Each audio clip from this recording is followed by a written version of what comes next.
L'autorité suprême est un ayatollah où les femmes n'ont évidemment pas les mêmes droits que les hommes, où les minorités sont persécutées, les opposants emprisonnés et où près de 1000 personnes ont été exécutées, pendues l'année dernière, dont certains étaient mineurs au moment des faits. On était ce matin au MEDEF avec Pierre Lebeau. C'est un nouveau chapitre qui s'ouvre pour le groupe PSA. Mise en œuvre du nouveau système de transport de masse. Bonjour monsieur. Bonjour. Ce sont de nouvelles opportunités pour Renault, l'Iran, aujourd'hui? C'est pas des nouvelles opportunités, on est en Iran depuis 2003. La levée des sanctions, c'est des opportunités pour faire beaucoup plus de voitures dans le futur, bien sûr. Le fait que les droits de l'homme ne soient pas respectés dans ce pays, il ne faut pas le prendre en compte quand on est comme vous, quelqu'un qui fait du business? Moi, je les prends vraiment en compte tous les matins et tous les soirs quand je me couche et le week-end quand je travaille pas. Mais pas en Iran, parce que c'est pas vraiment respecté là-bas. C'est une dictature religieuse. On y va. Excusez-moi, je suis vraiment obligé d'y aller. C'est une dictature religieuse, vous êtes d'accord avec ça? Je suis d'accord que je vais écouter ce qu'on va dire. Merci, à tout à l'heure.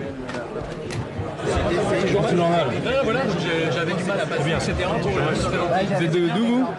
Institut français du pétrole, énergie nouvelle, on a signé un accord, voilà le président, si vous voulez lui poser une question, n'hésitez pas. Bonjour. Bonjour. Bon alors, c'est des nouvelles opportunités l'Iran en ce moment? L'ouverture, effectivement, la réouverture du marché iranien est importante pour notre groupe. Bon, et ça vous fait quoi de voir un dictateur en vrai pour la première fois? Parce que c'est quand même une dictature religieuse, l'Iran.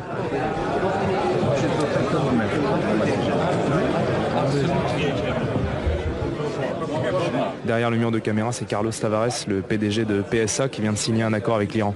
Voilà, c'est ça. C'est une très bonne nouvelle pour la France. C'est aussi une très bonne nouvelle pour le tissu fournisseur iranien. C'était la première fois que vous voyez un dictateur en vrai aujourd'hui?